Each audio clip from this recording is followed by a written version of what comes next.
Notre petit sujet c'est Jésus-Christ le même hier, aujourd'hui et éternellement. Nous allons prier. Notre Père et notre Dieu, nous disons merci pour ce soir. Les enfants sont venus pour te voir, pour t'écouter, bénir, et que ceux qui sont venus avec les cœurs pour recevoir quelque chose accordent à chacun selon les désirs de son cœur. Au nom du Seigneur Jésus-Christ, bénis ta parole. Amen. Amen.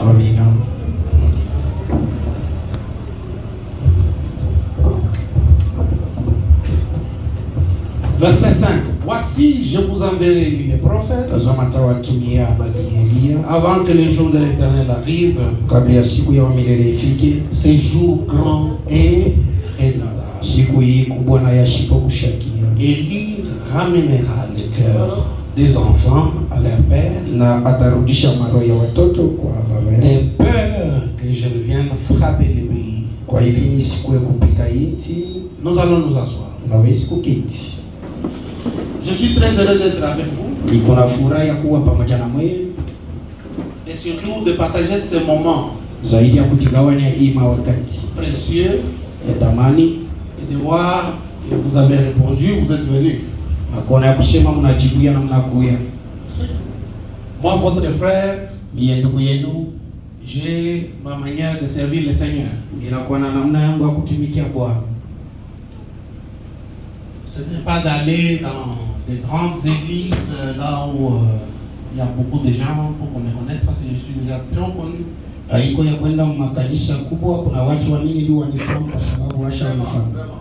Moi, j'aime aider des petites églises. C'est pourquoi on aide des pasteurs qui ont des petites églises à acheter des chaises, des fois des tôles, ainsi de suite.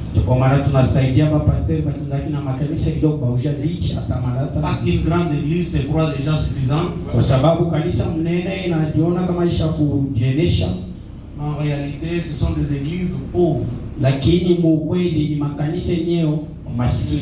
grande église, c'est une église dans laquelle on va lutter pour que le croyant soit bien. Pour nous qui vivons en étranger, nous voyons que la politique des pays à l'extérieur sont orientés. La première, c'est l'éducation. L'éducation est très importante. Tout le monde n'a pas le même niveau. Moi, je peux baisser là, je danse avec vous, mais je n'ai pas votre niveau. Moi, je suis un chrétien. C'est la parole de Dieu qui me descend. Moi, je dirige beaucoup de blancs. Mais ici, il y a des Indiens qui vous dirigent. Un Indien devant moi, c'est rien, je les chasse derrière. Vous comprenez? Nous, on travaille dans des grandes structures de décision du monde. Dieu a dit, vous serez la tête et non la queue. J'essaie toujours de montrer aux gens que moi j'allais être millionnaire depuis 2003. Et Dieu avait tardé cela. Parce qu'en 2003, quand j'arrive, il y a eu une mafia qui s'était organisée au niveau de là où je travaillais.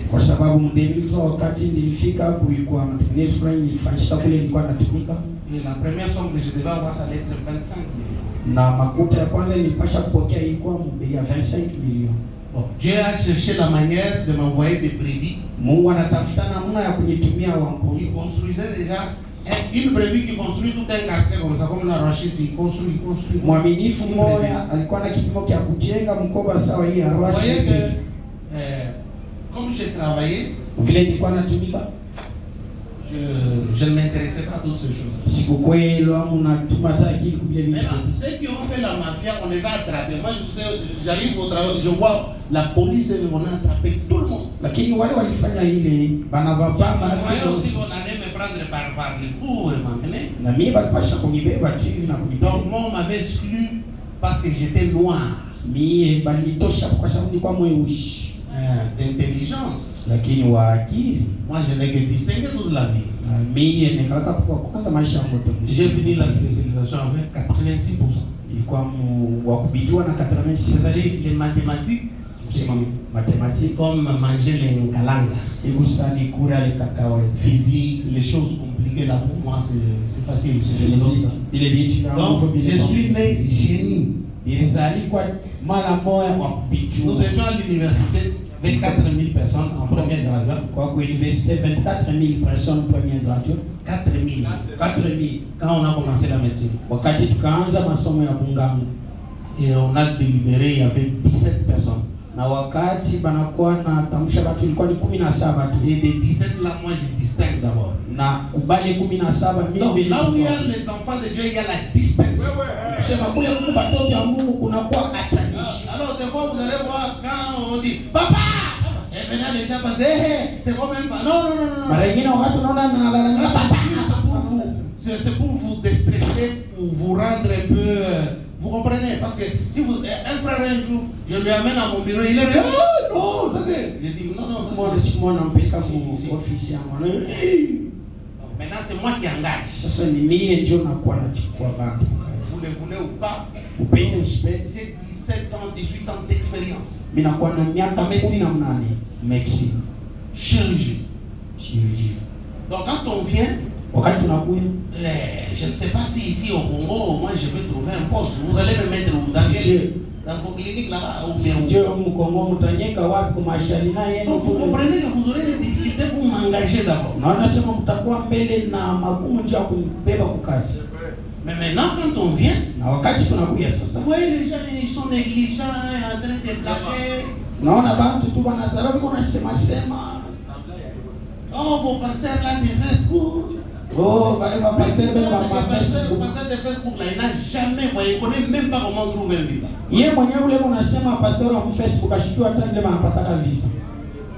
Dans les matins, ils sont dans les ambassades là-bas, 4h du matin, en train d'attendre comme des petits enfants. Et ceux qui les reçoivent là-bas, ce sont des jeunes garçons de 24 ans. Ceux qui donnent les visas là. Et montrez-moi votre numéro bancaire. Vous faites des pasteurs qui falsifient des numéros de banque. Moi j'ai vu, on me dit, pasteur, je dis non, pasteur, ça c'est pas ça. Non, parce que sinon. Donc il y a beaucoup de choses. Dieu il est réel. Si tu cherches quelque chose de réel, tu vas trouver. Si tu cherches aussi quelque chose de falsifié, tu vas trouver. Maintenant, ne cherchez pas un Dieu falsifié. Cherche un Dieu réel. Et serre-le de tout ton cœur en aimant le prochain. Ne donnez pas à quelqu'un quelque chose parce que tu es fatigué de cela, maintenant tu donnes à quelqu'un. Parce que donner c'est un sacrifice. Quelqu'un se sent et donc on m'a donné. Amen. L'amour, la paix. Nous aimer les uns les autres. Ici, les choses ne marchent pas. Ici, je l'ai vu quelque part là-bas chez certains pasteurs. Je lui ai dit, va à la Roachi là-bas. Cette église ici, quand nous sommes venus ici, il y avait des poules ici, il n'y avait même pas de tonnes. C'était des poules ici. Quand le pasteur Moïse m'amène, il me dit, pasteur, prie. Je dis, ah oui. Dieu est spécialiste des situations difficiles. Il n'y a que 5 ans. Donc Dieu peut faire la même chose pour vous. Amen. Dieu peut faire la même chose pour vous. Maintenant, ce soir, je vais vous prêcher une prédication de foi. Tanihubiri mahubiri ya imani. Si vous êtes un petit dans la foi, vous allez sortir scandalisé. Kama uko mtoto muimani utatoka hapa ushakukwazika. Il y a beaucoup de gens qui veulent écouter mes prédications. Huko bantu mingi banataka kusikia mahubiri. Je crois que je peux vous convertir. Azania kusema minezi kunipeleka mnaamini. Amen. Parce que nous sommes des scientifiques. Ndio sisi tunakuwa watu wa elimu. On prend la même science, tunachukua elimu, on la transforme avec la parole. Tunaibadilisha na neno. Ça devient une énergie. Inakuwa nguvu. Et c'est terrible. Na ni hatari. Amen. Amina. Maintenant, sasa je vais parler d'un Dieu réel. Tasemeza Dieu ya Mungu wa kweli. Parce que Fabien dit que vous ne pouvez pas entrer en contact avec de l'eau sans vous mouiller, bila wewe kulobana, ni toucher l'huile, wala kugusa mafuta, ni toucher, je ne sais pas moi, le feu, kugusa hata moto sijui, sans vous brûler. Bila ikulungusha. Il doit y avoir l'impact des contacts. Unapasha kuwa ile alama ya kupata. L'impact du contact doit avoir lieu entre vous et la parole. Alama ya kusema ulipatana na neno inapasha kuonekana. Tu ne peux pas parler de Jésus sans Jésus. Hawezi kusema njia ya Yesu bila Yesu. Il y a deux raisons qui font que l'église n'avance pas. Ndugu Branham anasema kuna masababu mbili yenyewe inafanya kwamba kanisa hili. La première, quand la parole de Dieu est prêchée, l'église n'entre pas en esprit. Ya kwanza, wakati neno la Mungu linahubiriwa kanisa ingie katika roho. Même quand on chante oh merci les gens sont hata wakati wanaimba pale mateso na Yesu watu sont lourds. Ils sont pas en esprit. Hapana katika roho beko busa. La deuxième raison qui fait que tu ne peux pas avancer. Sababu ya pili yenyewe inafanya kwamba usifanye. Dit que les gens ne connaissent pas Dieu qui il est. Ndugu Branham anasema watu hawajui Mungu na yeko na qui est réellement Dieu. Mungu hakika ni nani? Il y a des gens qui disent que Dieu c'est la photo d'Hoffman. Kuna watu wanasema Mungu ni picha ya Hoffman. Ça c'est pas Dieu. Hiyo iko Mungu. Ça est où? Ça, on dit que ça, Dieu. Anasema hii Mungu. Il dit Dieu. Anasema Mungu. Mon Seigneur. Wanawa. Paka ule mwenyewe alipopolaka ndio unatafuta wa masikatrice. OK. Ça, c'est pourquoi vous avez tellement prié. Unaomba kabisa. Vous n'avez pas eu de solution. Haupate jibu. Et si vous continuez, na kama unaendelea, vous n'aurez pas de solution. Hautapata jibu. Parce que vous êtes en train de parler de quelque chose que vous ne connaissez pas. Kwa sababu kunasema kitu kenyewe haujui. Cette photo ici, c'est un peintre. Hii picha inakuwa tu ni kufiatula. Qui a commencé à dessiner. Na akaanza pale kuifiatula. Maintenant, la réalité, c'est ce que Frère Branham a dit. Hakika yenyewe ndiye ndugu Branham alisema. Parce que Frère Branham, quand il a vu Jésus, wakati ndugu Branham aliona Yesu, pour nous expliquer comment il est, sio kutufasilia namna ile alikuwa. Il nous rapproche de Hoffman. Eko na kijofesha karibu na Hoffman. Regardez, les disciples ont marché avec Jésus. Tazama wanafunzi walitembea na Yesu. Des années. Miaka na miaka. 2 jours après sa mort, masiku mbili kisha kufa. Les disciples qui ont mangé avec Jésus, wanafunzi wale walikula na Yesu, ne pouvaient plus les reconnaître. Hawakupasha kumtambua. Maintenant, toi ici, sasa wewe hapa, un Africain, asema Mwafrika, tu ne connais même pas distinguer les blancs. Haujua hata kuachanisha wazungu. Tu appelles les gens de la ville ici des bazungu. Unaita baenja asema wazungu. Est-ce que les Indiens sont bazungu? Les Indiens ne sont pas des blancs. Haiko bazungu. Je vais vous expliquer scientifiquement qui est blanc. Tanifasilia katika elimu Un blanc, mzungu, c'est celui qui a les yeux bleus. ni ule kona macho ya bleu. Tu regardes une femme, unatazama mtu, tu regardes un homme. C'est pourquoi il faut voyager. Njo ni vizuri usafiri. Ils ont des yeux bleus. Eko na macho ya bleu. Bleu. Elle est belle. Eko mrembo. Il est beau. Ule ndugu ni mzuri. Quand les yeux sont bleus, wakati macho iko ya bleu, les cheveux sont blonds. nywele inakuwa mweupe. C'est ça un blanc. Tu ne peux pas être un blanc. Tu as les yeux noirs. On va t'appeler Moreno. C'est-à-dire que quand tes yeux sont noirs, tes cheveux aussi sont noirs. C'est pourquoi Jésus-Christ n'était pas blanc. Est-ce que vous avez compris? Oh, bazungu. Oh, les plans. Maintenant, 2000 ans plus tard, toi tu viens faire sortir ça. Même chez les papes, ça y est. Wapap. Au Vatican. Dès qu'on a photo. C'est ça. Oh, mon Dieu, Yesu. Oh mon Dieu. Alors, aujourd'hui, nous allons parler un peu de la réalité. Dans le message large, Frère Branham nous parle de deux arbres. Il nous parle du bois d'acacia. Il nous parle du bois de gopher. Comme rappel. Toute personne qui est dans ce message connaît qu'on parlait d'un arbre. Et cet arbre, son nom c'est le Seigneur Jésus. On a pris cet arbre, on l'a coupé. On a pris toute la sève qui était dans l'arbre. On a appliqué dans un autre arbre qui était un homme. Parce que l'homme est un arbre. Nous avons dit de planter la vigne où la planter. Le croyant est un arbre différent. Tous les arbres ont des racines connectées sur la terre. Planter la vigne où la planter. Me dit, les croyants, un arbre qui a des racines connectées dans la gloire.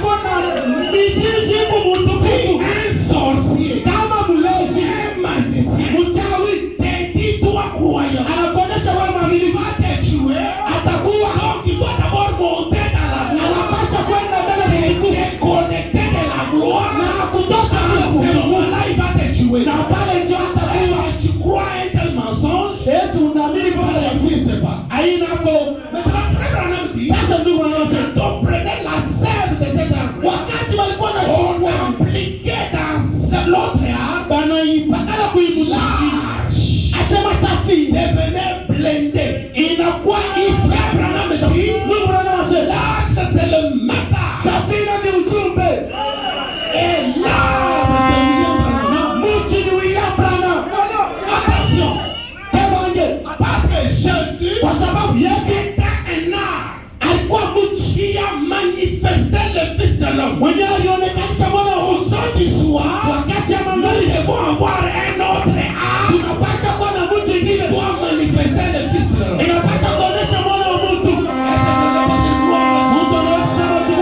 Est-ce que quelqu'un peut dire Amen? Prochainement le prophète Michel prêchait à Chicago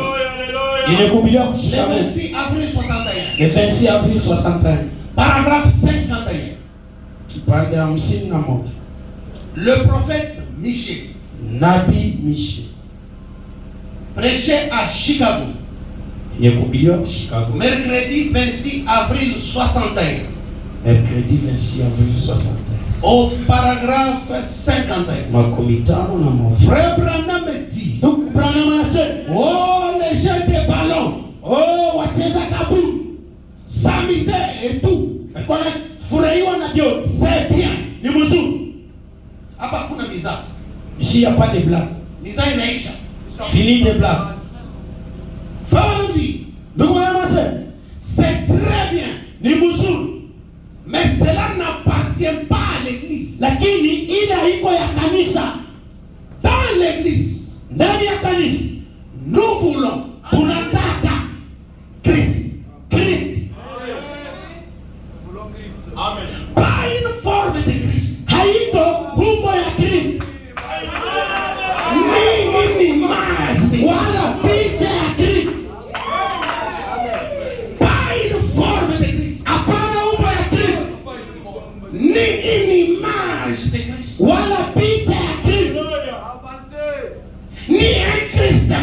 wala Kristo ulasha kufariki ni une tombe de Christ. wala kaburi ya Kristo.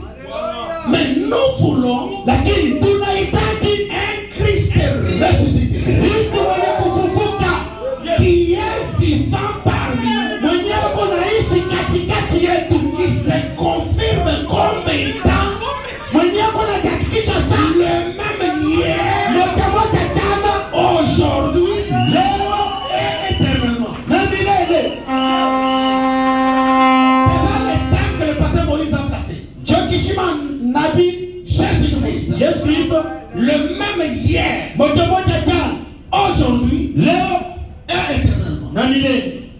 Pas une forme de Christ. Hapana umbo ya Kristo, Pas une image de Christ. hapana picha ya Kristo, Pas une tombe de Christ. hapana kaburi ya Kristo. Mais nous voulons, Lakini tunahitaji, nous désirons tuna lazima un Christ vivant, ressuscité. Kristo mzima kati yetu, Dieu dans l'homme, Mungu ndani ya mtu, Dieu dans Branham. Mungu ndani ya Branham, Ça confirme comme étant anajihakikisha sawa le même hier, moja moja jana, aujourd'hui, leo et éternellement. na milele. C'est ça dont l'Église a besoin. Ndio ile kanisa inahitaji, C'est que les gens doivent chercher. ile watu wanapaswa kutafuta, Cela dépend de leur appétit. ile inalingana na nia wao. Quel est votre appétit ce soir? Unataka kula nini? Votre appétit c'est d'avoir un Jésus. Wewe unataka kula Yesu, Prenez Jésus. ukuchukue Yesu picha. Mimi J'ai besoin niko lazima de Jésus-Christ. Yesu Kristo Ressuscité dans le William mwenye kufufuka ndani ya ulimwengu wa Bwana, qui se confirme anajihakikisha comme étant sawa le même hier, moja moja jana, aujourd'hui, leo et éternellement. na milele. Si Jésus, Kama Yesu pendant qu'il était sur la terre, wakati alikuwa Paulo n'avait jamais créé. alikuwa siaumbata, Parce qu'il savait juu alijua qu'il y avait une écriture alikuwa qui andiko lui empêchait de créer. yenyewe ilimkosesha Jean Mungu. 14, 12. Yohana 10 Les œuvres que je fais, matendo nafanya multiplier le pain, kujirisisha mikate, ressusciter les morts, kufufula wafu, vous le ferez. mutaifanya, Mais vous ferez le plus grand. lakini mutafanya kubwa. Créer les écureuils, Kuumba ce waekile n'est pas une petite œuvre. haiko kitu kidogo. Créer les écureuils, Kuumba waekile c'est une grande œuvre. ni kazi kubwa. Si nous voyons Kama tunaona un homme mtu qui se confie mwenye anajihakikisha avec le même signe, na maalama moyamoya Jésus-Christ, sawa Yesu Kristo, discerne le pensée. asema anakuafanyisha Il yale est malade. anatunza wagonjwa. Nous allons dire, Tutasema voici Jésus. tasema Yesu asiye L'homme qui a fait la lumière mtu mwenye aliona nuru n'est pas ici. ana kama Il n'est plus ici. ashina tena hapa, Celui qui avait fabriqué l'électricité, mwenyewe aliumbaka il n'est plus ici. ashina pate. Mais si nous voulons la lumière, Lakini kama tunahitaji nous nuru, allons appliquer le principe asema tutatimiza et makanuni nous aurons la na lumière. tutapata mwangazi. Si nous voyons un homme Kama tunaona mtu qui applique les principes mwenye anatimiza et makanuni qui dit, na anasema il y a ici un homme Mungu hapa mtu qui peut allumer la lumière, una naweza kuwasha moto, nous allons dire gloire à Dieu. tutasema utukufu wa Mungu. Voici un Dieu vivant. Tazama Mungu mzima, Pas un Christ mort. hapana Kristo mwenye kufa, Pas une tombe de Christ. hapana kaburi ya Kristo. Nous voulons Tunahitaji Kristo ressuscité mwenye kufufuka, se confirme anajihakikisha comme étant sawa mwenye kuwa même hier, moja moja jana, aujourd'hui leo et éternellement. na milele. Commençons maintenant par placer la base. Kwanza sasa kutilia msingi, Que les tables seront renversées. juu meza tutayangusha, Et les aigles seront bénis. na wakai watabarikiwa. Le problème aujourd'hui, Mambo leo est que nous avons des faucons parmi nous. na tunakuwa na wale wandege wa foko katika Or, ils volent un peu plus que les corbeaux. pekwa na pepo kushinda kunguru. Les faucons pensent que ce sont des aigles. Kungu ni ana wakai Il y a un niveau donné, kuku fashe ni kutiliwa le faucon ne voit plus. ile kunguru ashaki kufika. Alors maintenant, cette parole, Na hapa hii ne ça ce n'est plus pour les corbeaux. hii haina ito ya kunguru, Ça c'est pour les aigles.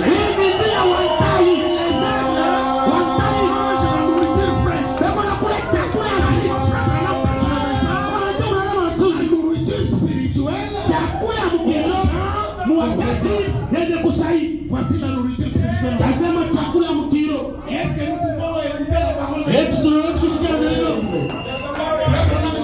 Ndugu wanasema Projetez-moi. Apocalypse chapitre 4. Ufunuo sura ya 4 mahubiri. Deuxième partie. Pande ya pili. Prêché le 1er janvier 61. Le 1er janvier 61. Soyez rapide. Uko haraka kule kwa mashine. Soyez rapide. Kuye kwa haraka. Apocalypse. Ok, c'est très bien. Prenez paragraphe 185. Paragraphe 185. Lisons ensemble. Some pamoja. Considérez un gros diamant. Mwangalie mbele alimasi mnene. On en trouvait. Haipata. Nous sommes en Afrique. Tuko mu Afrika. Nous sommes en Afrique. Tuko mu Afrika. Nous sommes en Afrique. Tuko mu Afrika. Qu'est-ce que Frère Branham dit? Nini ndio wanasema? En Afrique, Mu Afrika vous pouvez en trouver par terre dans la rue. unaweza kulokota alimasi mbalabala tu. Est-ce qu'on peut trouver les diamants musulmans dans la rue? Oui. Kumbushima tunaweza kulokota alimasi ndio. Moi, j'ai déjà ramassé un diamant. Kuko wewe sio lokota. Amen. Amen. Frère Branham dit, Ndio wanasema ne vous avisez pas d'en garder un. lakini mshisaba kuchunga pata moyo Parce qu'il n'est pas taillé. kwa sababu yo anaichongole. Ne vous avisez pas. Hapana kuudharau Gardez les diamants. ya kuchunga kwa alimasi Parce qu'il n'est pas taillé. juu kwa sababu aichongole. Et je vous dis déjà, Lakini ndio les diamants c'est Jésus. alimasi ni Et Yesu. on vous trouve Kama wanakukuna avec un Jésus qui n'est pas taillé. na Yesu mwenyewe Vous amemchongoza. allez aller en prison. Unaenda mgereza. Amen. Amen. On vous mettra aussitôt Batanieka en prison mgereza pour le reste de votre vie. juu ya mabaki Pour avoir gardé. juu vile unaichunga. T'as dit de garder un Jésus non taillé. Nani anakuonesha uchunge Yesu asipokuwa? Oh mon Jésus. Oh Yesu Oh wangu. mon Dieu. Oh mon Seigneur. Oh Bwana Un wangu. Jésus non taillé. Yesu mwenyewe Nous asipokuchongoza avançons. tunasonga. Regardez-moi dit. Nous vous êtes trouvés Kama mnapata en possession d'un diamant non taillé. wakati alimasi On vous mettra aussitôt en prison. batanieka mgereza De votre vie. juu ya masiku Pour yenu. avoir gardé. Nuvila Vous kuichunga. devez donc le remettre Unapaswa uirudisha pour l'avoir trouvé. kule uliipata. Aujourd'hui, Leo nous allons attraper des prisonniers. tunapata baba wa Ils doivent nous remettre Jésus. wanapaswa turudishe Yesu. Et le Jésus dont nous parlons, Yesu letu ce n'est pas un Jésus dans l'image. ana Yesu wa picha. Nous parlons Tunasema un Jésus-Christ est taillé. Yesu mwenye kuchongoza. Parce que pour avoir l'art, Juu ya kupata on chakula. parle de deux bois. Anasema bichi Le mbili. premier bois, c'est l'arbre de Gopher. Mti ya kwanza ni ya Le goferi. deuxième bois, c'est l'arbre d'acacia. Mti ya pili ni akasia. Un arbre s'appelle Jésus-Christ. Asema mti ni Yesu Kristo. Un autre arbre s'appelle William Branham. Ingine inaitwa William Branham. Jésus-Christ Yesu Kristo. doit être taillé. Wanapaswa On kumchongoza. doit prendre toute la vie. Wanapaswa kuchukua uzima yote. Et en Jésus, Vile ilikuwa ndani ya Yesu. on doit mettre ça en bas. Wanapaswa kuweka ndani ya Branham.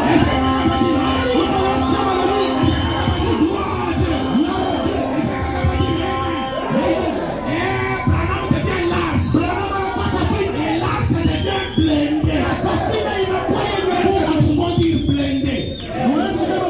Nous pouvons dire blindé. Est-ce que quelqu'un peut dire gloire à Dieu? Est-ce que je peux prêcher?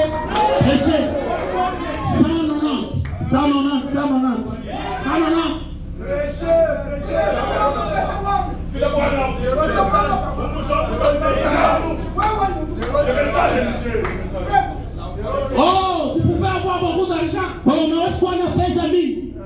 Vous pouvez avoir un parc de Cadillac. Unaweza kuwa hata na ile park ya Kajira. Vous pouvez être pasteur d'une grande morgue. Unaweza kuwa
Mungu anasema considérez, mchunguze.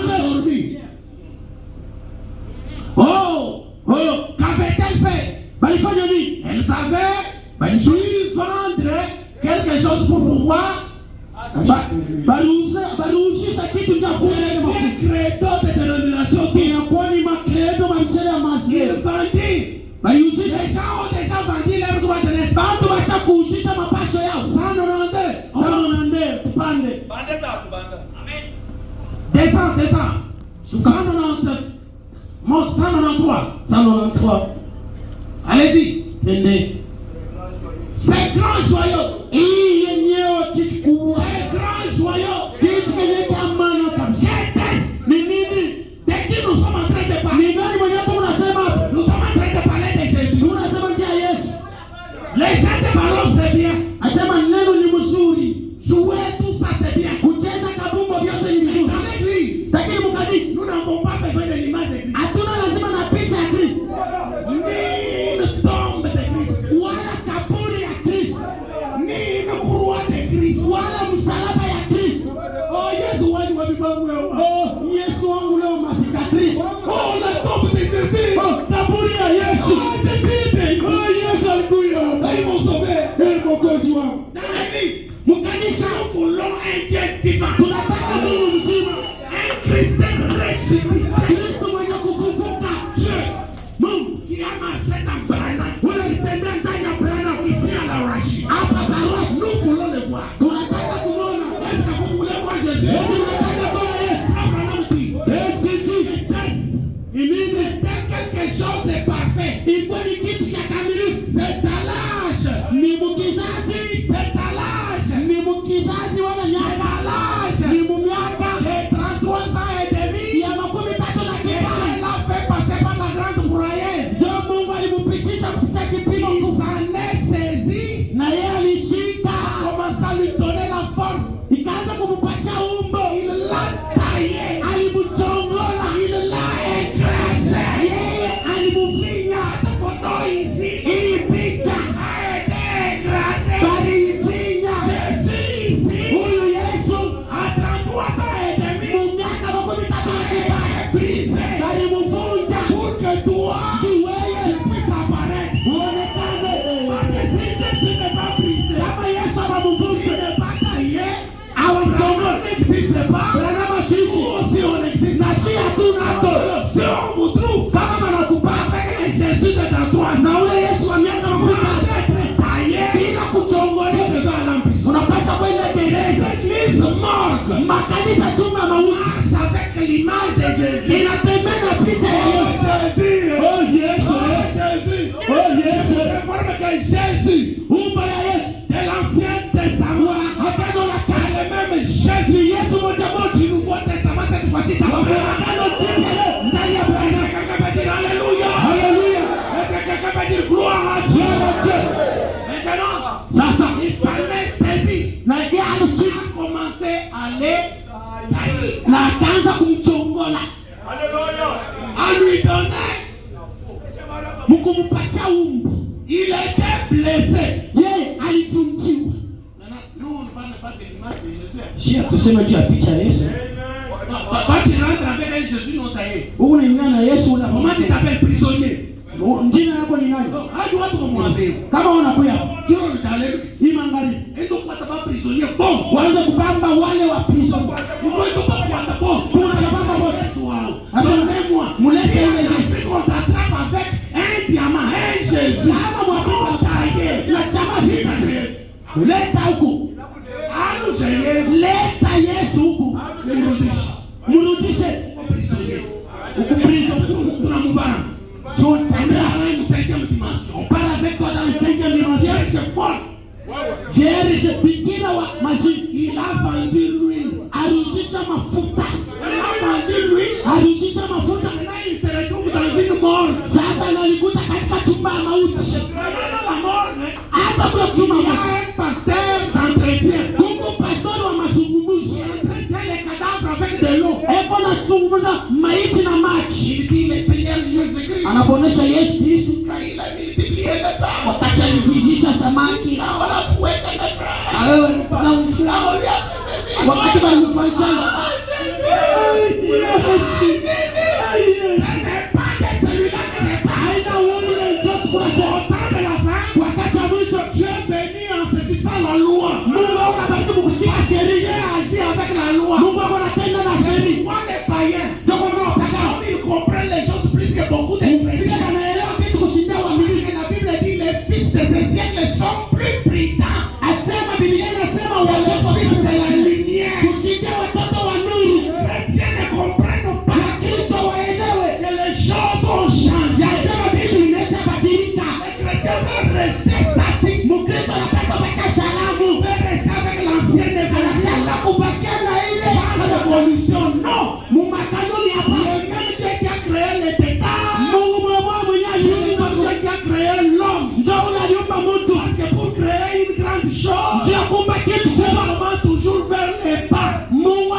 il a été blessé pour nos péchés. Il a brisé pour nos iniquités. Le châtiment qui nous donne la paix. Il est tombé sur lui. Et c'est par ses maîtresses que nous sommes guéris. Jésus a été blessé. Il a été brisé. Dieu s'en est saisi. Il a coupé. Il a pris toute la vie. Donc la vie là doit se manifester au temps de la fin. Les hommes et les femmes. Quelqu'un veut dire gloire à Dieu. Un jour, Frère Branham est allé dans une fête. Et en arrivant dans la fête, il y a une jeune petite fille mal habillée. Elle avait sa jupette. Une jupette ici. Toutes les jambes dehors. Il était majorette. Et quand il a vu Frère Branham, il était une star. Parce que Frère Branham a vendu beaucoup les ampoules. Alors quand il est parti pour prendre les prix, parce qu'on devait l'honorer avec son chef. Chef Yak, avec son chef de travail. Alors son chef lui dit, bon, nous allons tenir une fête innocente ici. Je sais que toi tu n'aimes pas ce genre de choses. Alors, bon, allez, tu peux partir. Frère Branham dit, ok, moi je pars. Parce que Frère Branham était entré dans la fête. Maintenant quand Frère Branham sort, comme ici pour sortir à la porte là, maintenant la star principale, Beyoncé, Rihanna, c'était le niveau de la star là. Maintenant elle est en train de finir, en train de danser. Comme ça. Frère Branham est wow. Frère Branham face à face avec la fille. La fille lui dit, veux-tu danser avec moi? Je vais danser avec toi. Veux-tu danser avec moi? Frère Branham a dit oui. Vous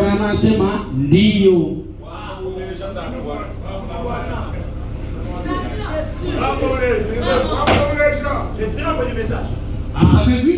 Nous ne pouvons pas péter pour qu'il y ait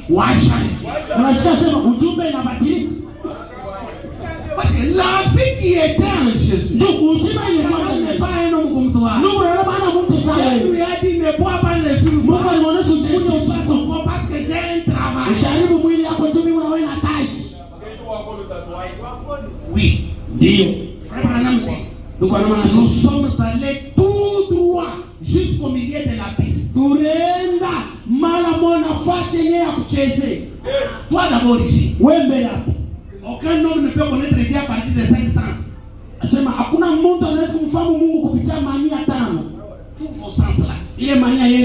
connaîtrez pas. Hamtamfahamu Mungu. C'est quand vos sens là vont se taire. Ni wakati ile maneno itekala kimya. C'est à ce moment-là que Dieu va vous parler. Ndio pale Mungu atamsemesha. Dieu parle par la foi. Mungu anasema kupitia imani. Et la foi est une révélation. Na imani ni ufunuo. Parce que dans l'homme il y a deux facultés. Ndani ya mtu Mungu vitu viwili. La première c'est la crainte. Ya kwanza ni boka. La peur. Boka.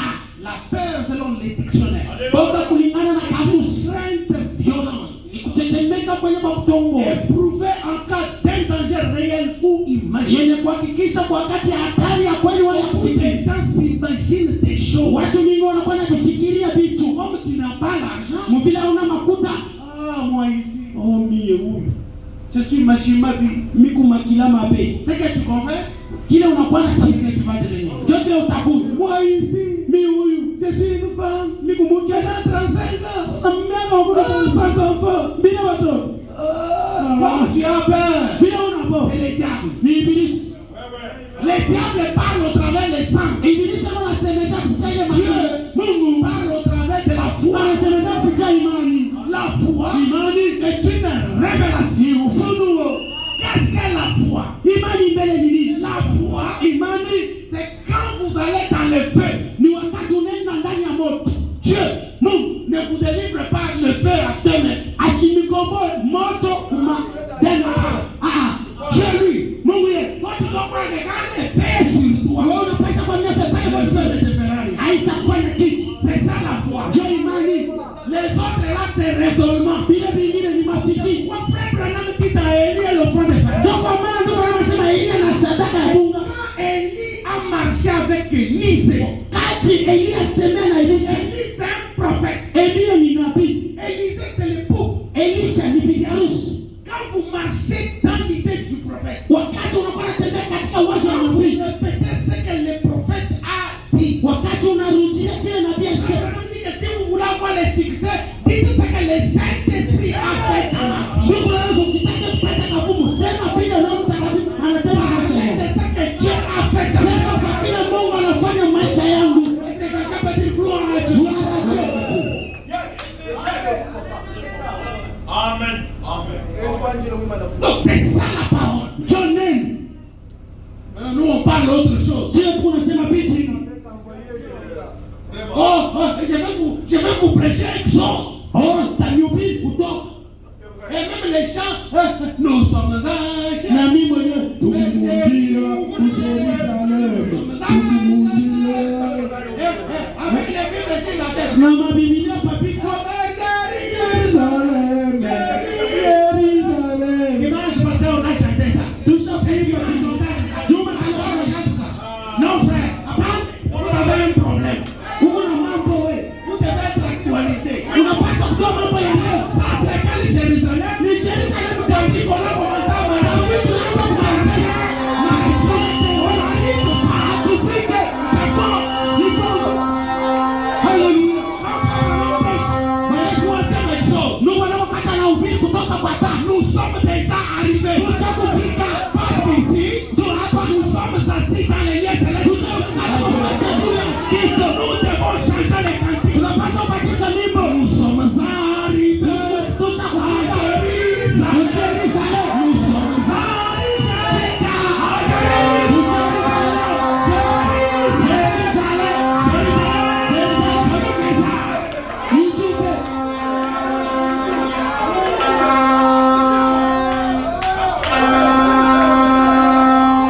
Arrêtez avec vos cantiques.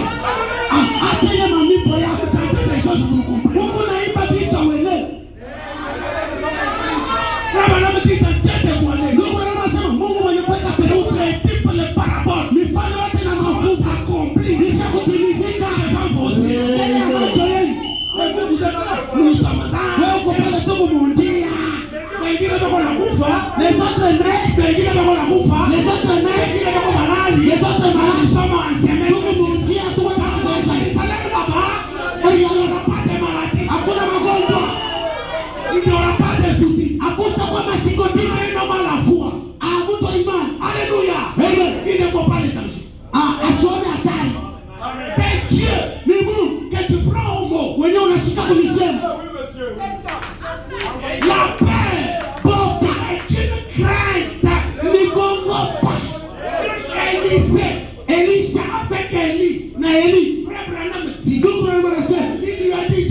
monter. Elia alimuonesha nitapanda. Aujourd'hui, Leo je vais te démontrer mimi nitakuonesha Jésus-Christ, Yesu Kristo le même hier, moja jana, aujourd'hui éternellement. leo hata milele. Vous allez voir. Mtaona D'où sont venus les chevaux? asema Du ciel. kumbingu Du ciel kumbingu sont venus les animaux. unatokea Un wenyewe. char de feu. Asema ile farasi Ah, yako donc au ciel, kule il y a kumbingu les animaux. kumu wanyama Il y a les arbres. kumu miti. Mais oui, Ndio mais oui, ndio ils sont descendus. asema ilishuka En peu de temps, mu wakati donc il y a eu une séparation kuna kwa hatanishi entre Élie et Élisée. kati ya Elia na Elisha. Élie avait dit à Élisée, Elia alimuonesha Elisha, regarde-moi pendant que je vais monter. unitazama wakati nitaanza Le pale. message de frère Branham Ujumbe ya ndugu est Branham surnaturel. ni ya kimungu. Amen.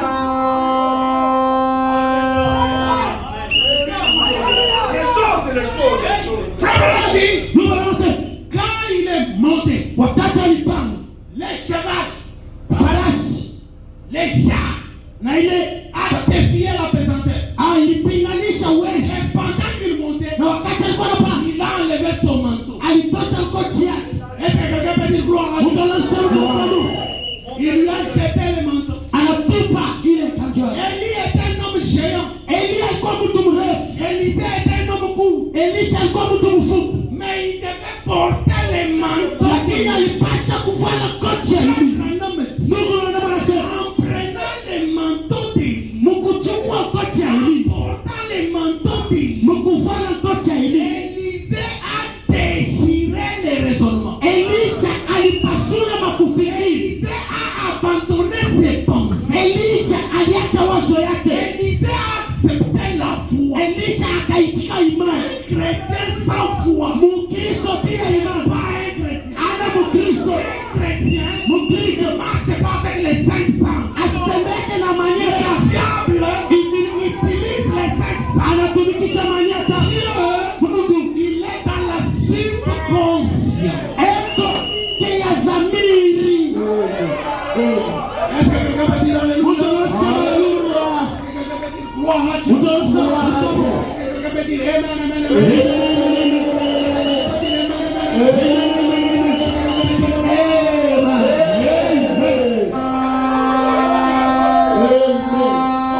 Il a trouvé les épreuves. Unapata chari Les Jourdains. Jourdain Il a pris les manteaux. anachukua C'est ça. Joy. Vous aussi. Wewe na Si vous voulez avoir les succès, ukitaka kupata wokovu, commencez d'abord à témoigner ce que Dieu a fait dans ta vie. unaanza kushuhudia kile Mungu alifanya maisha. Un Dieu vivant, réel. Mungu mzima hakika. C'est pourquoi Dieu a béni mon Ndio ministère. maana Mungu alibariki huduma. Ndio, je suis le pasteur le plus béni en Afrique. Miko pastor ule unabarikiwa kabisa Pas wapi? un pasteur. Ana pastor Qui ya a voyagé plus que moi. Montrez-le-moi. unasafiri kunishindia mimi kunishote. Montrez-moi seulement. Non, non. Mimi nataka tu niangalie. Oh, tupande hivi na hapa. Bange kwa moto Unaoneshe pasteur wa Mwafukumu ube wewe wa Mkongo montre na kwa pasteur nisinde mmoja hapa yeye plus que moi. Moi j'ai fait déjà 120 voyages là. Mimi nafanya 120 ya masafari. Moi j'ai dit dans les nuages. Mimi unafika mawingu. Moi j'ai fait des voyages de 22 heures. Mimi unasafiri bendeza. Mon ministre l'esprit n'est pas là. Je dors, je me réveille, je dors. Ce sont des femmes qui me servent des blanches. Ni banamuke wazungu wewe na ni tulipatia vya Comment toi tu me sers mais moi on a mukali. Est-ce que mon ministre on a braka mukali? Moi j'ai voyagé plus que les papes. mimi nasafiri kushindana paka. Je vous dis pourquoi? Na niwasi Parce que moi je témoigne ce que Dieu a fait dans ta vie. ndio mimi nashinda kile Mungu anafanya. Mungu aliyeana Quand Branham disait, wakati il y Branham aura des Africains qui vont aller prêcher les utakuwa Afrika watoto wa watu. Branham aliniona la vérité. Alikuwa Pasteur te dit que ce n'est pas ça. unaona kama wale wasiki. Ni nani? Bien moya d'abord agenda. Lui-même, il ne voyage même pas. D'abord il a des types de passeport. Mais passeport yake ni nani hapa? Quand Dieu t'appelle, il te donne des capacités. Wakati Mungu anakuita anapatia uwezaji. Il donne la capacité. Anapatia uwezaji. Moi j'étais dans l'avion en passant. Mie avion kupita Tous les pays du monde mainchi yote ya ulimwengu sont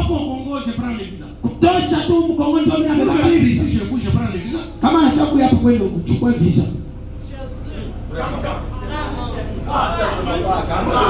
Pourquoi? Tu as dit, kama unapenda kuona ule Mungu wa interplanétaire, Tu veux voir le Dieu là de l'interplanétaire.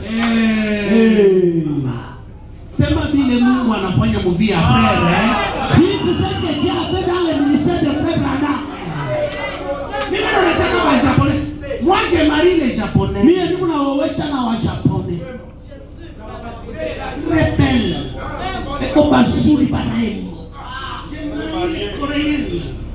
Na naowesha wa J'ai marié Korea. les Australiens. Naowesha wa J'ai Australia. marié les Américains. Naowesha wa Americain. C'est pasteur wako anaweza kubatiza mzuri. Ton pasteur peut baptiser un Il a blanc. vu où? Alimona Il lui wa. a parlé dans quel anglais? Alimsemeza wa anglais The de what wa anglais ya wote.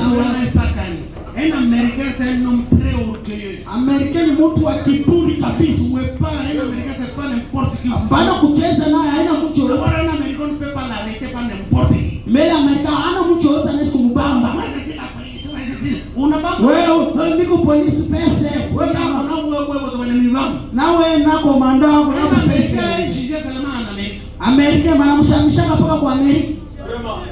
Quand les juges décident, allez, envoyez-les. Wakati mwamzi anachukua mpango mtume huko. Unaenda kwa mizako unapiga Américain fimbo hata moyo ule lupi. Ah, c'est ton problème. Pale na bana kuvua unaenda kupigana kule. Mambo ya Faire attention.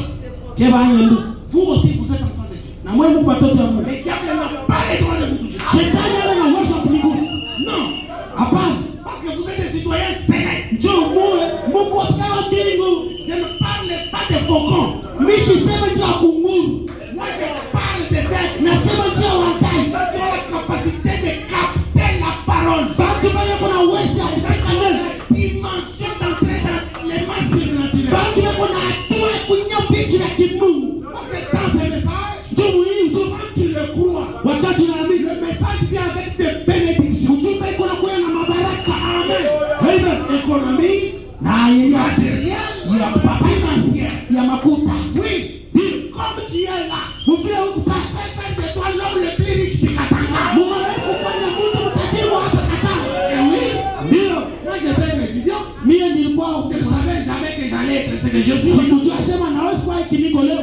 Vous savez les réunions qu'on organise? Unajua mkusanyiko tenyewe hapa David Blanc au Mexique. ku Mexico On invite le monde entier. tunalika ulimwengu yote Il mzima. y a un jour, j'ai invité 5 continents sur place. Mungu siku moja nilika makontina 5 inakuya.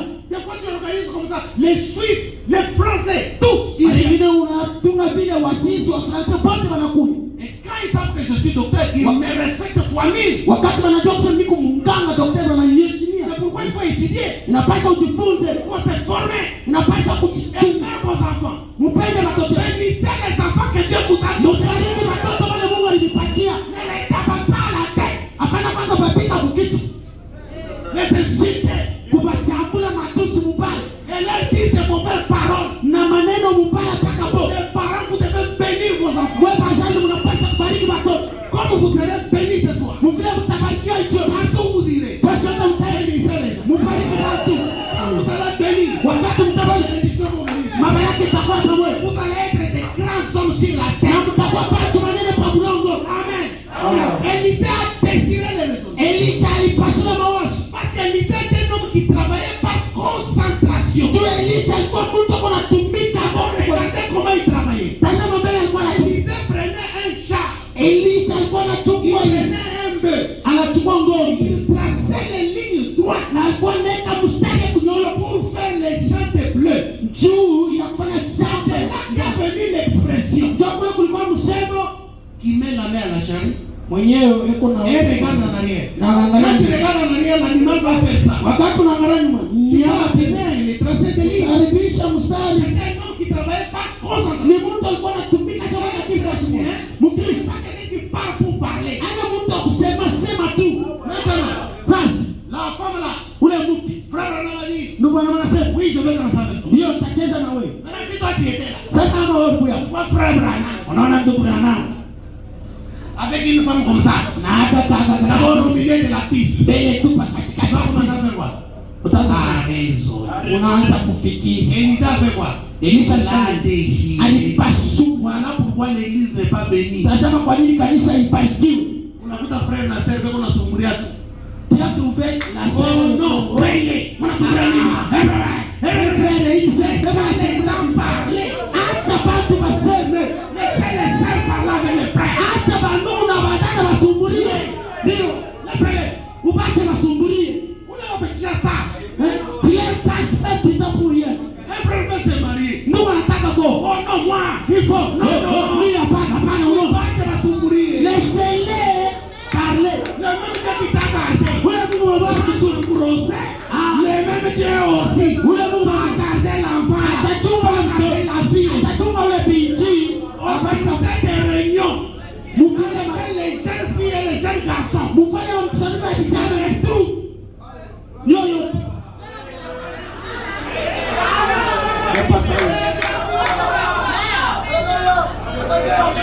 On vient avec. Allez voir les frères Joseph. Oh, mwende mwana Il y a des réunions comme ça. Kuma mkusanyiko hivi. Oui. Des jeunes filles, des jeunes frères. Bandugu des vijana en train de jouer. binti. Mais oui, il faut seulement les éduquer. Wewe mubafundishe.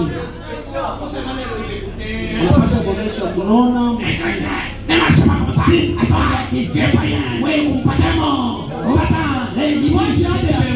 Wewe ndio kuna mademoni wewe. Ndio aujua hata namna kufundisha. Ndio mapepe pasa. Haifanya hivi. Amen. Amina. Oh, frère, qu'est-ce que tu parles avec la sœur? Viens trouver le pasteur en train de parler avec la sœur. Oh, c'est la deuxième femme. Comme ça, c'est Satan. Vile vinawazo vya vile shuku shetani wewe. Vous voyez un diable qui est en train d'investiguer le bureau du pasteur. Unaona shetani, hebu nafuatilisha tu ofisi ya pastor. Qui est en train là-bas? Mwenye anaingia Qui mule, est sorti là-bas? mwenye anatoka Vous mule, êtes chassé. takufurusha. Cadre dehors. Shemash, twende nje. D'abord, le mandat d'un diable, c'est une année. Mbele, shemash anampatia tu kazi ya kutumia mwaka. Le mandat indéterminé, c'est le pasteur. Ule pastori mandaka imalizika kutosha. Moi, je vais t'enlever we Le shemash. raisonnement n'amène pas chez Dieu. Mawazo itapeleka kwa Mungu. Les 5 sens de l'esprit n'amènent pas chez Dieu. Mania tano ya mkira ipeleka kwa Parlons Mungu. des 5 sens de l'esprit. Tuseme mbele ya mania La tano. raison. Sababu, La raison. sababu. C'est moi qui ai raison. Ni nini Toi, tu as tort. wewe unakosa? Mimi ndio nasema. Wewe unakosa. Abraham dit, pour la cause de la parole, Njia neno. même si toi tu as raison, Hata wewe ndio l'autre unatoka. a tort. Mwingine La anakosa. cause de la parole, Kwa ajili ya neno. accepte d'avoir tort. Nitachukua Mon mkono. frère, Na ndugu yako tu as raison. kwa sababu C'est ça l'évangile. ndio yenye injili. Haleluya.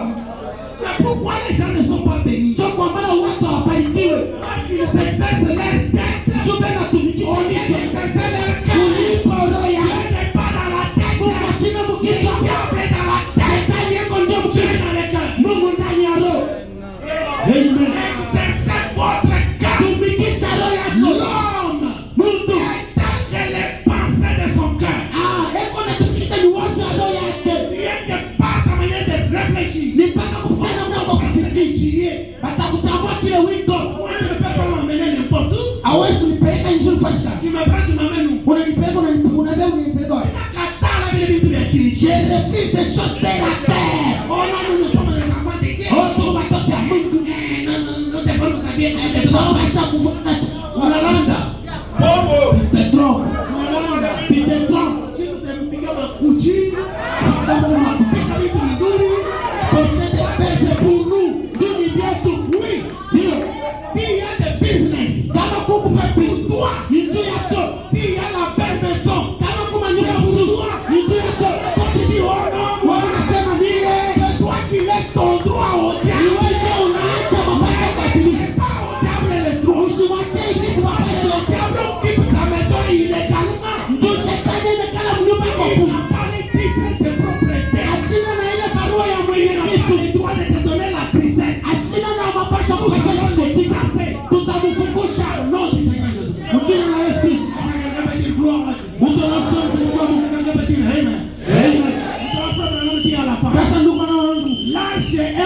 blindé. Asema safina basha kuifunga.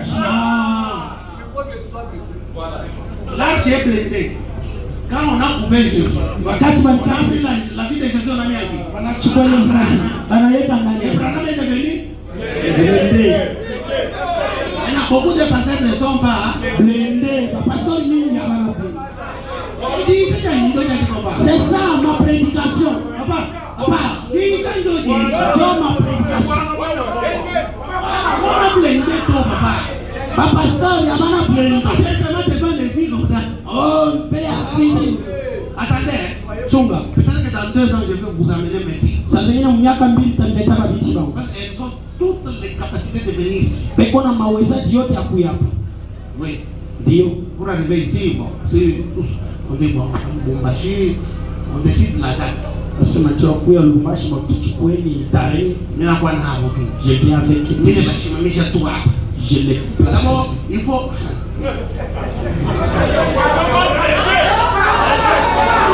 vous pouvez blender.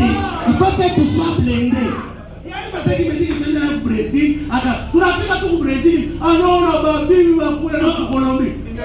Il n'était pas blindé. Asikuwe blindé au pasteur. Au blindé au Brésil. Comment tu peux devenir un missionnaire mondial qui n'est pas blindé? Tamwika nitakuwa kuhubiri habari fashion na una blindé. Est-ce que nous nous manquons? Est-ce que vous voyez ces choses?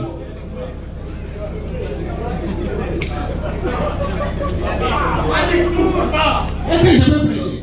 Hawezi kuhubiri. Frère Branham était blindé. Ndugu Branham alikuwa kwenye kufunga. Maintenant, c'est avoir soif de la vie. Hapa ni kuwa na kiu cha C'est uzima. avoir soif de la vie. C'est ce que je dis.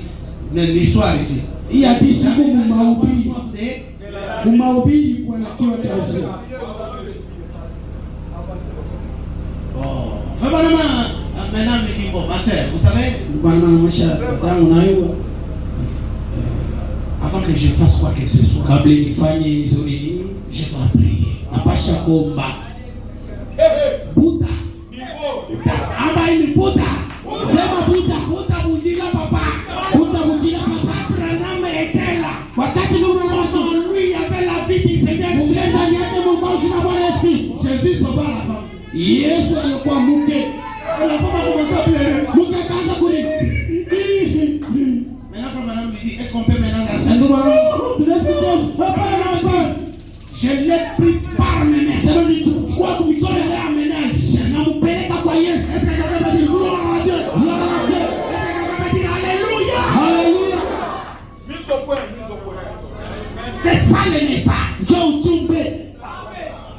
Maintenant, toi, tu n'es pas blindé. Sasa wewe hauna blende. Oh, bana bazambi fulani sasa nyuma. Oh, watoto wa Mungu mnirumia ninaanguka. Si mtu mkokani. Ah, nilipuntula. Ndimwela kakilingo. Asema mimi naanguka, naanguka na terefika naanguka. Ah, papa, wewe tutu wewe mtu. Ni mara ngapi kupana napiga mashiki? Mmoja yao mchana, mtu chana. Tuna mwangalia tu mtu pune wewe. Sasa yeye Mumfungusha mkanisa. ni civic. Asema mtu wa shipo, Mchana. mtu wa bure. Unaona huyu wewe mzuri. Unaona huyu wewe mzuri. Watu kwa roho mzuri. Huyu dada ni mrembo. Huyu apende. Pourquoi pas maintenant si avant de monter à la Sasa ndio wanapanda kupanda kwenye ibada. ayez d'abord le Saint-Esprit. Huyu dada na roho mtakatifu. Ayez d'abord blindé. Huyu mbele. Blende. Est-ce que je peux prêcher? Amen. Est-ce que je peux prêcher? Amen. Prêche-moi l'évangile. Papa, il faut te blinder. Pasha problem.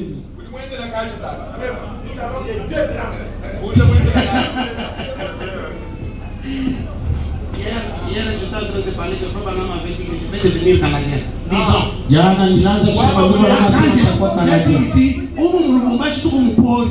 Je tutasema oh utasema tena tumpori mrumbashi. Ese hivi vitu viko mfili vile imandia. Ile viku msante mnaita ni mabarabara. Il y a des trains qui vous fuient de vitesse 300 km à l'heure. Kuma train nakimbia. Hata arrives au Texas, là-bas, tu te perds. Unafika au Texas Moi, utapona. je dis, Seigneur, Sema kwa ouvre les yeux à mes frères. fungula kwa bandugu yangu. Accorde-leur la grâce. Upapatie kwa neema.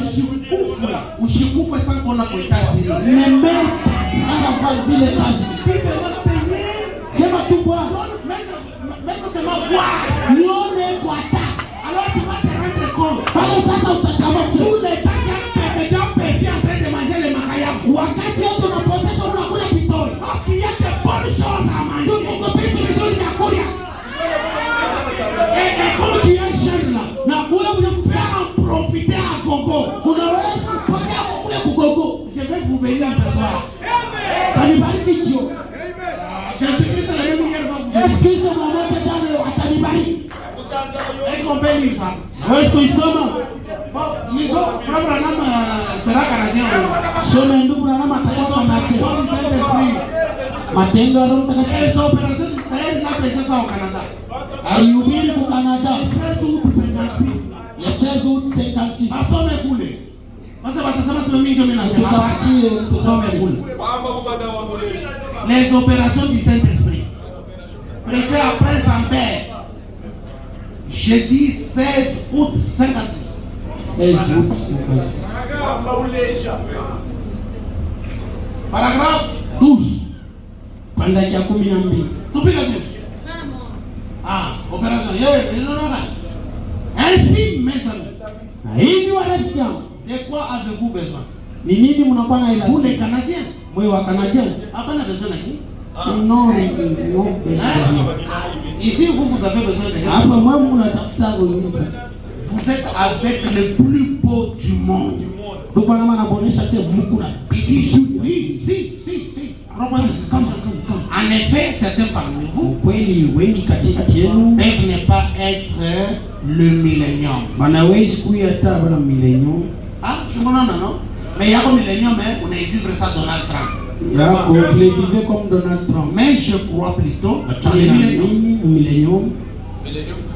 Et savez-vous, là où j'aimerais que le Seigneur m'accorde de passer le millénium, Unajua pale napenda Bwana nipeleke niishi j'aimerais millennium. vivre à Banff et Jasper. Nitaka niishi hapa kubamba Dans cette région-là. muita ni kule. Venez donc tous me voir là-bas. Mkuye hivi mnione mwepote kule. Je vais devenir Canadien pendant cette... Nitakuwa Canadien wakati. Mshangilie kwa sababu.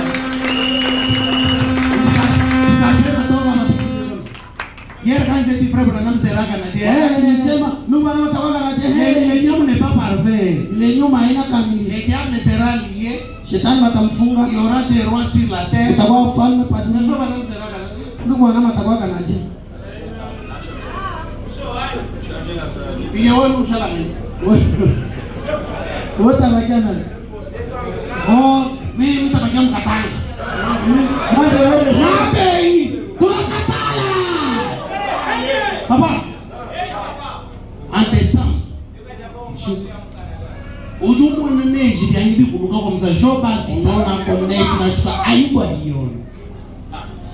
la neige, la beauté, le beau. Quand tu regardes en haut comme ça, tu vois Dieu. Unatazama yule ifuko na mwana Mungu. Même toi quand tu es venu, huko mweushi, unaona tu unaanza tu kutakata huko. Wewe unaona unakaa mweusi, unaanza kuona Le climat d'abord. hatua hali tu ikupa Atmosphère de paix. sema ya salama. Même les femmes travaillent. Hata bana wetu wanakuwa na Le chini. travail n'est pas dur là-bas. Kazi haina nguvu Il kule. y a du travail pour les femmes. Kuku kazi ya wanamke. Si tu veux étudier, tu vas étudier maman. Utaenda kujifunza mama. Et tu peux même faire l'université à 50 ans. Hata kuna miaka 50 unaweza kufanya university. Est-ce que wewe utuloka na sabati? Huko watakuliza. Atoniki si wa Mungu na leo. Utaenda na hivi na hivi masomo. Décider rétrograde. Anasema mawazo ya kurudi kinyuma. Bitu anubia kudécourager bana. Vitu mpaka vya kulekesha watu katika imani. Regarde là où tu dors. Tazama pale uko na nani. Rentre encore ce soir. Dis. Mina malaka. Rudia mbele zote. C'est l'endroit que j'ai tort. Toi d'abord tu dors là-bas. Namna gani unalala mbele pale? Prends la photo aujourd'hui. Chukua picha leo. Dans 5 ans, Miaka 5 Dieu va changer ça. Mungu atabadilisha hii. Est-ce que Dieu va dire gloire à Dieu? Gloire à Dieu. Ça va changer. Itabadilika Parce que Jésus-Christ, juu Yesu Kristo. le même hier, Moja moja jana. aujourd'hui et éternellement, Leo na milele. doit passer par là. Anapasha kupitia pa Roshi. Il doit passer par là. Anapasha kupita hapa pa Roshi. Frère Branham dit non, il devait passer par ici. Ndugu anasema mahubiri anapasha kupita hapa. Du 27 juillet 57. Le 27 juillet 57. Maintenant, c'est le moment pour vous bénir. Sasa wakati akubariki. Maintenant, soyez prêts. Kuwa tayari. Est-ce que quelqu'un peut dire gloire à Dieu? Gloire à Dieu. C'est le moment maintenant pour vous bénir. Wakati sasa ndio kubariki. Maintenant, c'est Jésus-Christ le même hier. Sasa hapa ni Yesu Kristo moja moja jana. Aujourd'hui et éternellement. Leo hata milele. Dans un homme blindé. Mungu mwenyewe yuko blinde. Qui va vous bénir. Mwenyewe atabariki. Paragraphe 44. Makumi ine na ine. Ne pouvez-vous pas faire cela? Amutake kufanya ile. Y en a-t-il les nôtres? Kwingine Il y a 4 ou 5 qui ont levé la main. unakuwa watu 5 wale. Est-ce qu'il y a quelqu'un qui aime que Dieu puisse le bénir? Huko mtu anataka Mungu ambariki. Alléluia. Amen. Vous êtes plus que 5. Huko kama ni tamu. Et je vous ai dit d'écrire ce jour. Na mimi nimeona kubarikisha. Amen. Nous sommes dans la volonté parfaite de Dieu maintenant. Huko mapenzi kamilifu ya Mungu hapa sasa. Et la prière que vous avez toujours prié, Na maombi ile mnekaka paka na. Oh, Dieu va l'exaucer ce soir. Mungu ataikubali hiyo. Maintenant, Sasa par la grâce de Dieu, kupitia neema ya Mungu je prends maintenant Jésus-Christ pour qu'il rentre avec moi chez moi. nachukua sasa Yesu Kristo kwa hivi arudi. Est-ce que nous pouvons le répéter? Naweza kuirudia. Amen. Est-ce que nous pouvons répéter? Tunaweza kusema pamoja. Par la grâce de Dieu, Par la grâce de Dieu, je prends maintenant Jésus-Christ je prends maintenant Jésus-Christ pour qu'il rentre avec moi chez moi à la maison. pour rentrer avec moi chez moi à la maison. Parce que Zachée D'où Satan était un voleur. alikuwa kasilani Et Jésus n'a pas regardé que c'était un voleur de sa. asikutazama kusema ni mwizi, Mais il est entré chez lui. lakini aliingia nyumbani kwake. Amen. Maintenant, toi, tu es un enfant de Dieu. Sasa wewe kumtoto wa Mungu, Si tu étais venu seul, kama ulikuwa wewe peke, tu vas rentrer avec Jésus. utarudia na Yesu. Et là où Jésus est, Na pale Yesu eko, là où Jésus se trouve, na pale Yesu il analikumbia y a des miracles. huko miujiza. Que ce soit Na hicho Jésus-Christ, Yesu Kristo, pas un homme, hapana mtu, pas une image, hapana picha, pas une tombe, hapana kaburi. Jésus-Christ Yesu Kristo ressuscité. mwenye kufufuka. Le même hier, Moja moja jana, aujourd'hui, leo hata milele. passe pour toi. Apita Il y a jana, un miracle. muujiza. Alléluia. Oui, ndio. Oh, Je suis membre d'église mimi ni mwanamemba wa kanisa comme l'était Zachée. vile Zakayo alikuwa. Je pensais que j'étais Nilisania kusema nilikuwa aussi dans les bons, mkizuri autant que Zachée. sawa vile Zakayo. Zachée pensait qu'il était dans les bons. Zakayo alisania kusema alikuwa katika kitu kizuri. Pas beaucoup bouger. Il faut seulement colorer pour que les enfants de Dieu voient. Vous bougez un peu, vous colorez. Unatekesha kidogo unaitilia. Zachée pensait qu'il était dans les bons. Zakayo alisania kusema alikuwa Mais il katika était dans l'erreur. lakini alikuwa katika nkosi Jusqu'au moment où mpaka na wakati il est entré dans la présence de Jésus. aliingia katika uwepo ya Yesu. Beaucoup sont dans l'erreur. Babingi beko katika Parce nkosi. que quand ils ont cette photo dans leur maison, Banasema kusema wakati beko na hii picha nyumbani kwao. ils sont dans la présence de Dieu. Beko katika uwepo ya Mungu. Nous ne voulons pas une photo. Hatutake picha. Nous ne voulons pas une tombe. Hatutake Parce kaburi. que cette photo, Kwa sababu hizi c'est à 33 ans et demi. ni kumiaka 3 Dieu a déjà brisé cette image. Mungu acha kuvunja hii picha.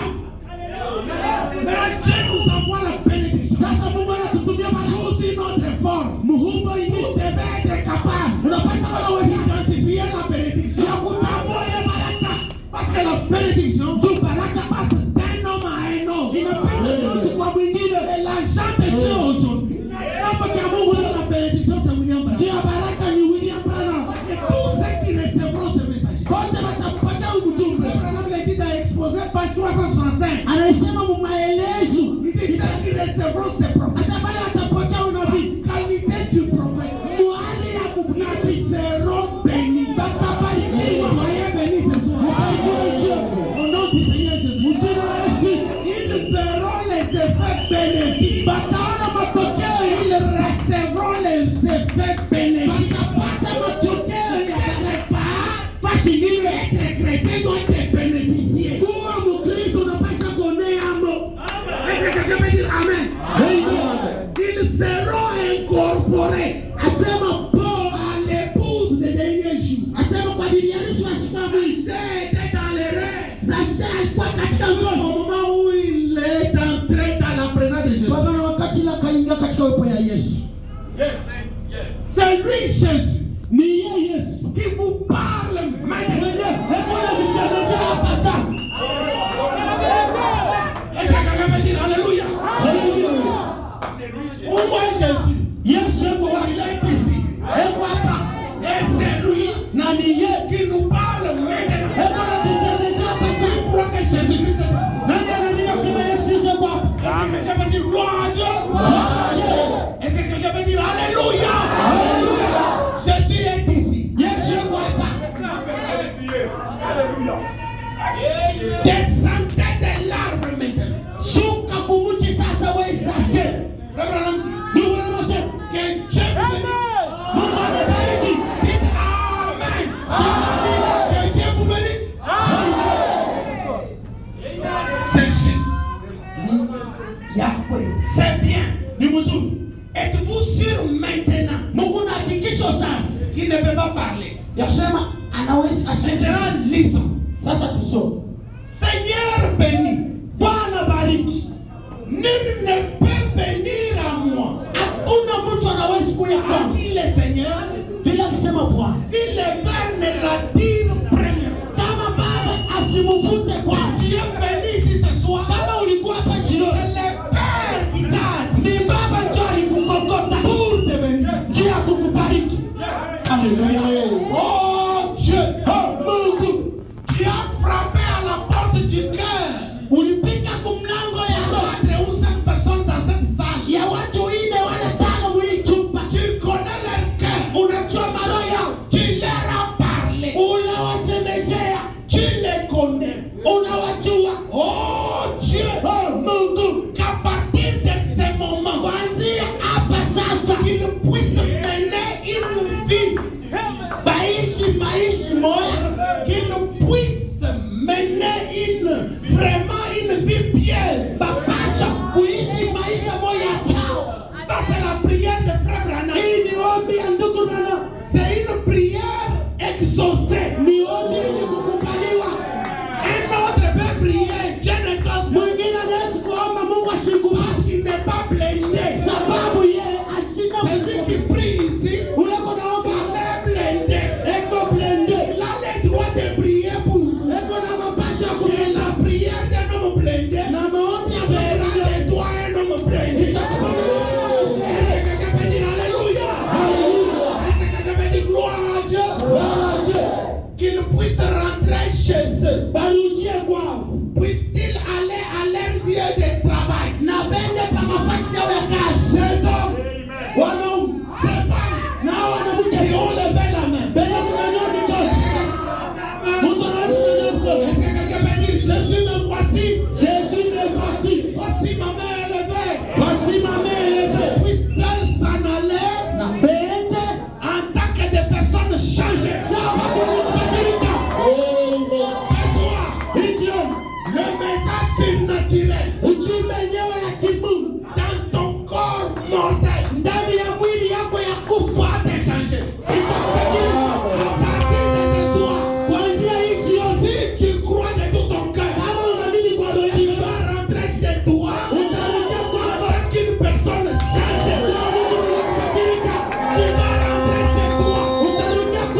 personne. On connaissait qui vivait ici.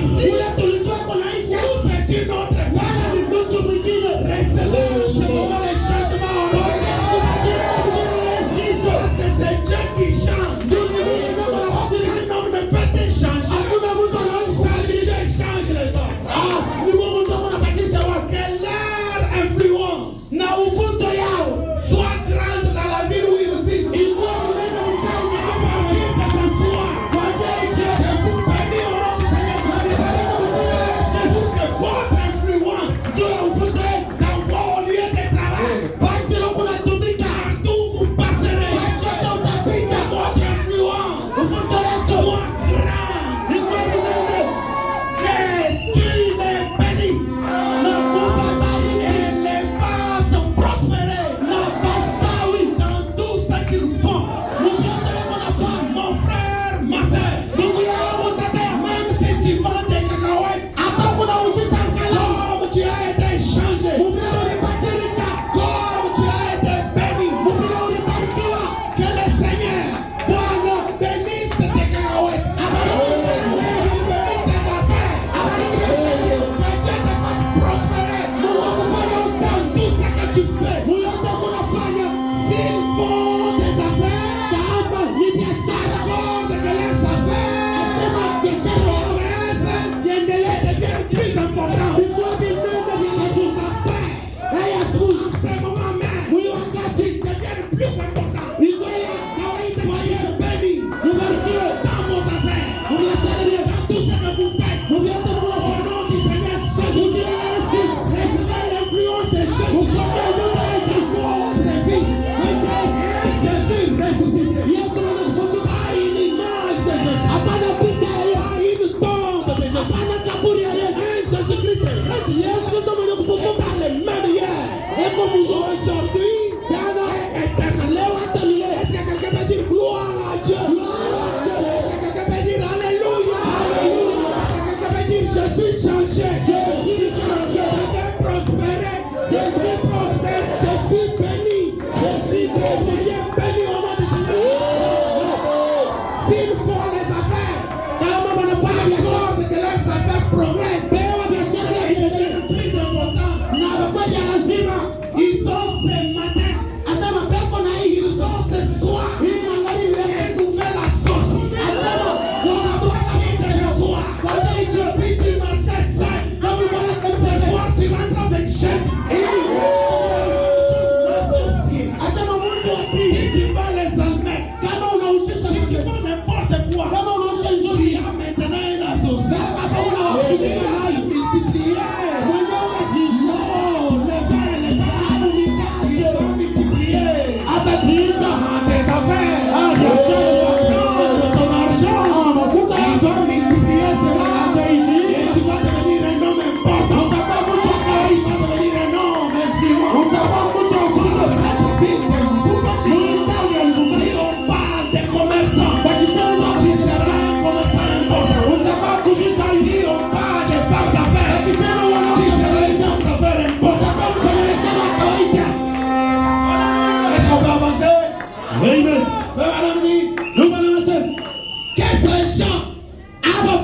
Que ces gens ici se souviennent de M. Paul au sujet du bocal de fruits. C'était un monsieur qui vendait des fruits. Il était comme toi. Il n'avait pas l'argent. Mais un jour, il a pris Jésus-Christ comme qu'il se souvienne de M. Kraft au sujet de fromage. Il ne vendait que le fromage. Amen. Il n'arrivait pas à réussir. Toi aussi jusque-là tu n'arrivais pas à réussir. À partir de ce soir, tu vas rentrer avec Jésus. Amen.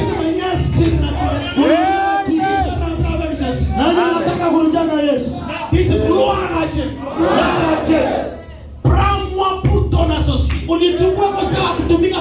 beaucoup d'autres. Comme Colgate. Et Colgate,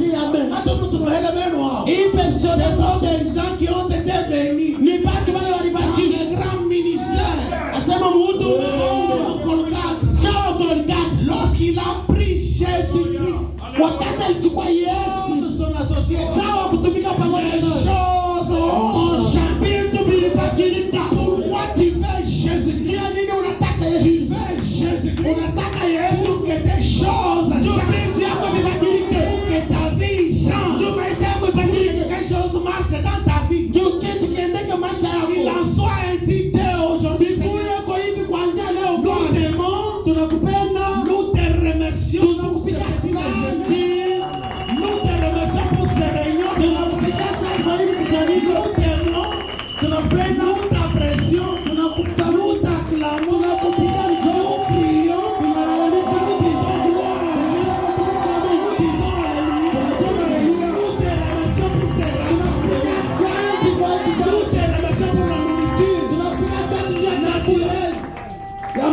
nous avons fait cela au début. Maintenant, nous te remercions pour la nourriture spirituelle. Pour la nourriture spirituelle. Gloire à Dieu. Qui nous édifie. Et nous des meilleurs enfants de Dieu. Plus fort. L'évangile. Plus déterminé à faire ce qui est juste. Dans ces moments où nous allons nous rencontrer au souper. Seigneur, garde-nous. Seigneur, guide-nous. Seigneur, tiens notre main. Marche avec nous. Vers les hommes. Sois avec nous. Terrain marécageux. Dans les sables mouvants. Jusqu'au moment où nous arriverons finalement à la maison. Nous te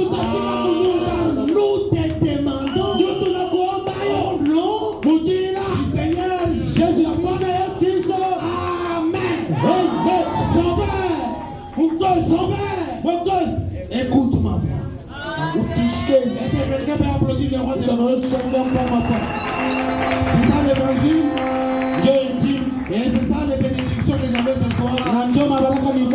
Voici ma plus grande prière. Il n'y aura pas une grande prière plus que celle-ci. Entrez chez vous en paix. Allez avec la paix du Seigneur. Allez rentrer avec Jésus. Si tu ne le vois pas maintenant, tu vas continuer à dire Amen. Je suis avec Jésus. Je rentre avec Jésus. Si tu faisais les mauvaises choses, si tu faisais les mauvais rêves, Jésus-Christ sera là. C'est la fin de ta maladie. C'est la fin de tes mauvais rêves. C'est la fin de la pauvreté. Prenons tous les démons. Tous les moutons dans les liens de Jésus-Christ. Le roi de gloire. Que Dieu vous bénisse.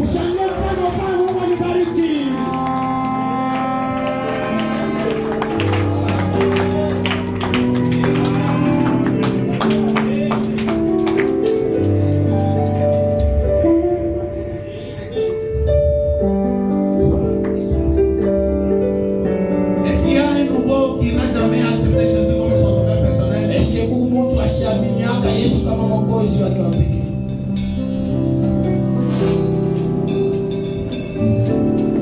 Hawezi kulamsha mkono kama